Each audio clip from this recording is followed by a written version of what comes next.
بسم اللہ الرحمن الرحیم۔ السلام علیکم ورحمۃ اللہ وبرکاتہ۔ میرے معزز ناظرین و سامعین، ہم جانتے ہیں کہ حیا ایمان کی بنیاد ہے۔ حیا نہیں تو ایمان نہیں، اور ایمان نہیں تو انسان نہیں بلکہ حیوان ہے۔ پیارے ملک پاکستان میں بڑھتی ہوئی حیوانیت، درندگی آپ دیکھ اور سن رہے ہیں۔ کبھی زینب کیس تو کبھی سانحہ موٹر وے، کبھی ایوانوں میں تو کبھی ویرانوں میں درندگی۔ اگر ایمان کو بچانا ہے تو شرم و حیا کو لازم پکڑنا ہے۔ اس وقت نہ صرف ایمان کی بقا بلکہ انسانیت کی بقا بھی حیا میں ہے۔ جس قدر ملک عزیز میں بے حیائی، فحاشی، عریانیت بڑھتی جا رہی ہے، اسی قدر درندگی، جرائم، ریپ، قتل، معصوم بچے اور بچیوں کو بے دردی سے بوٹی بوٹی کر کے دفنانا عام ہوتا جا رہا ہے۔ بڑھتی ہوئی بے حیائی، فحاشی کا اصل ذمہ دار تو سوشل میڈیا اور الیکٹرانک میڈیا ہے۔ ٹک ٹاک بند ہوا تو عوام نے سکھ کا سانس لیا کہ بے حیائی کا کم از کم ایک دروازہ تو بند ہوا۔ مگر زیادہ خوش ہونے کی ضرورت نہیں، یہ بھی ہو سکتا ہے کہ ان قریب یہ بھی کھل جائے، اور یہ نہ بھی کھلے تو اس کا نیو اور لیٹسٹ ورژن یوٹیوب شارٹس کی صورت میں آ رہا ہے۔ حکومت نے ٹک ٹاک بین کیا تو حسن ظن رکھا اور اسے خوش آئند قرار دیا، مگر کیا معلوم تھا کہ یہ امریکہ نوازش کی طرف قدم ہے۔ پیارے پاکستانیوں، اب آپ ٹک ٹاک طرز کی وہی ویڈیوز امریکہ کی یوٹیوب شارٹس پر بھی دیکھ سکیں گے، جبکہ انسٹا، یوٹیوب، فیس بک، ان پر تو پہلے ہی وہی کنٹینٹ موجود ہے۔ کنٹینٹ نہیں بدلے گا، بس اپلیکیشنز بدلتی رہیں گی۔ نیو ایپس کی کمائی امریکہ کو جائے گی۔ یہ مارکیٹ اجارہ داری کا چکر ہے، فحاشی ختم کرنے کی مہم نہیں ہے۔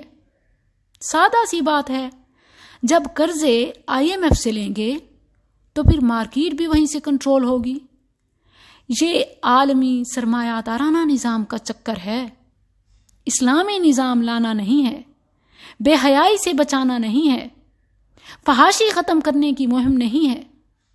میرے ناظرین و سامعین، ہم دنیا کا نظام نہیں بدل سکتے، اپنے ملک کا بھی نہیں، کم از کم اپنی ذات، اپنے گھر اور اپنی فیملی سے تو ابتدا کر سکتے ہیں۔ اسلام کو اپنے اوپر نافذ تو کر سکتے ہیں۔ اپنی نظر کی حفاظت، اپنے پردے کی حفاظت، بیٹیوں کے کپڑوں پر توجہ، ٹائٹس، شارٹس، سکرٹس، سلیو لیس، ہاف سلیوز، ان کا تو بائیکاٹ کر سکتے ہیں۔ اپنی آواز اور قلم سے جہاد، حق کا پرچار، اہل حق کو سپورٹ کرنا، ان کے پیغام کو دور دور تک پہنچانے میں ساتھ دینا، سوشل میڈیا پر شیئر کرنا، یہ سب تو کر سکتے ہیں۔ یاد رکھیں کہ کفر مضبوط ہے، وہ تمام کے تمام، سب کے سب، مختلف رنگ، نسل، قوم، مذہب، ان سب کے مختلف ہونے کے باوجود مسلمانوں کے خلاف متحد ہیں۔ مسلمانوں کو برباد کرنے کے لیے، ہمارا نام و نشان تک مٹانے کے لیے وہ اپنا سب کچھ لگا رہے ہیں۔ کیا ہم اپنے آپس کے اختلافات بھلا کر ان کے خلاف بنیان مرصوص نہیں بن سکتے؟ بے حیائی، فحاشی، ولگیرٹی، ظلم و زیادتی کے خلاف جہاد میں میرا ساتھ دیجیے۔ اپنے مسلمان بہن بھائیوں کو اویئرنیس دیجیے، کفر کی چالوں اور جالوں سے آگاہ رہیے۔ عمل کے میدان میں اپنی ذات سے ابتدا کیجیے۔ سورہ عصر، پارہ نمبر 30، سورہ نمبر 103۔ بسم اللہ الرحمن الرحیم۔ والعصر ان الانسان لفی خسر إلا الذين آمنوا وعملوا الصالحات وتواصوا بالحق وتواصوا بالصبر.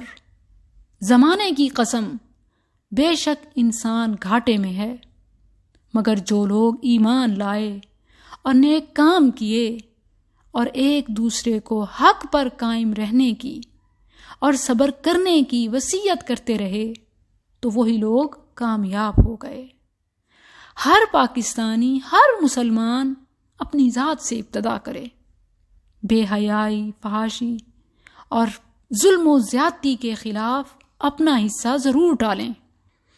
جہاں تک ہو سکے حیا کے، ایمان کے اصولوں پر سختی سے عمل پیرا ہوں. اللہ سبحانہ و تعالی ہماری مدد کرے. السلام